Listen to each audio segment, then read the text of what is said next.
మండల సమాఖ్య ద్వారా ప్రత్యేక ధన్యవాదాలు తెలియజేసుకుంటూ ఇప్పుడు మన 2019 అంటే జగనన్న ముఖ్యమంత్రి కాకముందు ఈ విధంగా పథకాలు ఎప్పుడైనా మన అకౌంట్లోకి వచ్చేటివా? ఇన్ని పథకాలు వచ్చేటివా?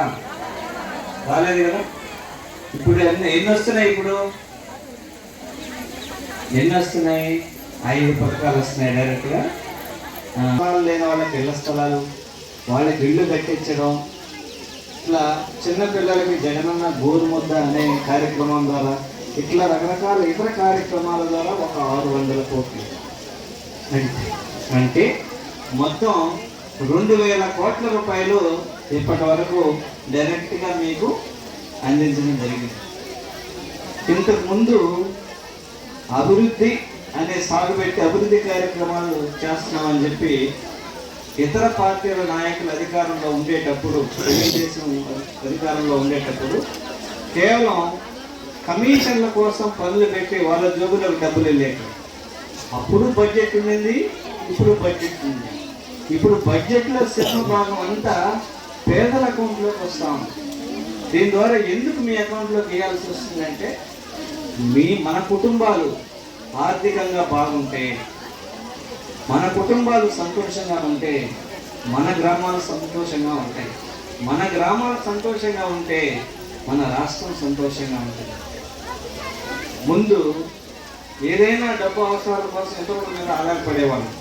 ఇప్పుడు ఆ పరిస్థితి లేదు. ఎందుకు? జగనన్న లాంటి మనిషి ముఖ్యమంత్రిగా ఉండడం వల్ల ప్రతి కుటుంబం నా కుటుంబం అని ఆయన భావిస్తాడు.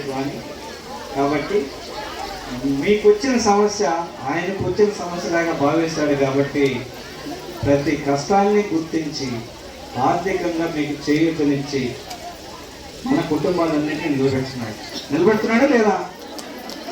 నిలబెడుతున్నాడు కదా. సో మంచి చేస్తున్నాడా లేదా? సో మంచి చేసే వాళ్ళని మనం గుర్తుపెట్టుకోవాలా లేదా? ఎవరన్నా మనం వెళ్తూ ఉంటే ఆకలిగా ఉన్నప్పుడు అన్నం పెట్టినప్పుడు ఏమంటాం మనం? అన్నదాత సుఖీభవ అని ఆశీర్వదిస్తాం కదా.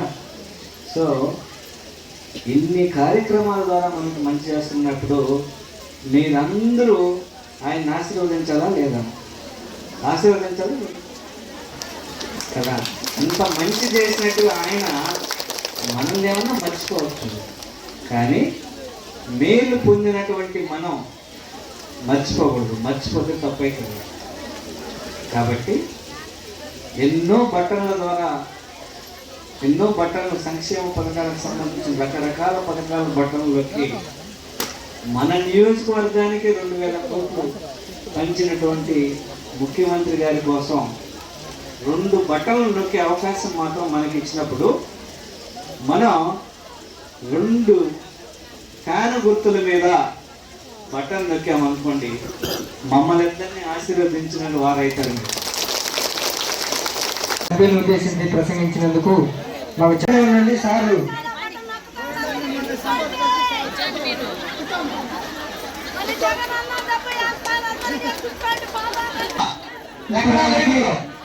ఎంపీ గారి ద్వారా అలాగే 1926 మందికి 3,66,00,000 మన గౌరవ ఎంపీ గారు అండ్ గౌరవ రామకుమార్ రెడ్డి గారి ద్వారా మన అక్క చెల్లెమ్మలందరికీ చెక్కు పంపి ఇచ్చిన మాట నిలబెట్టుకోవాలా. గాలికి వదిలేశాడు.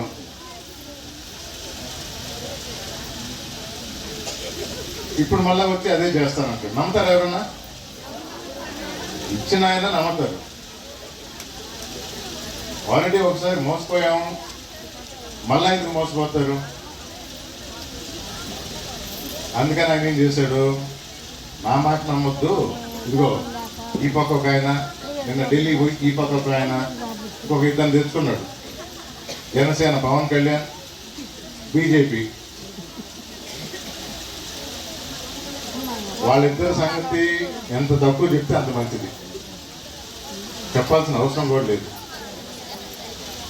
అంతే కదా. నేను ఒకటే చెప్తా, జగన్మోహన్ రెడ్డి గారు ఒక ఫ్యామిలీలో ఆ కుటుంబాన్ని పైకి తీసుకువచ్చేది, పోషించేది, ఇచ్చిన డబ్బులు సక్రమంగా వాడుకునేది ఒక మహిళ అని ఎలా గుర్తించాడు? అలాగే మీకే ఆ తెలివి ఉంది, మీరే దాన్ని సమర్థంగా నిర్వర్తిస్తారు, కుటుంబాన్ని సరిగా తీసుకువచ్చేది మీరు అని గుర్తించినప్పుడు మీరందరూ గుర్తించరా? ఈ రాష్ట్రానికి అవసరమైంది జగన్మోహన్ రెడ్డి అని మీకే కదా తెలివి ఉండేది. సింపుల్గా చెప్పేది, ఎవరైతే మనకు మేలు చేస్తారో వాళ్ళనే మళ్ళీ మళ్ళీ కావాలని కోరుకుంటాం. కొన్ని అవసరాల వల్ల, కొన్ని ఇబ్బందుల వల్ల కొందరు వేరే ప్రతిపక్ష పార్టీలు కూడా ఓట్లు వేస్తారు. అది మనం కాదలేం.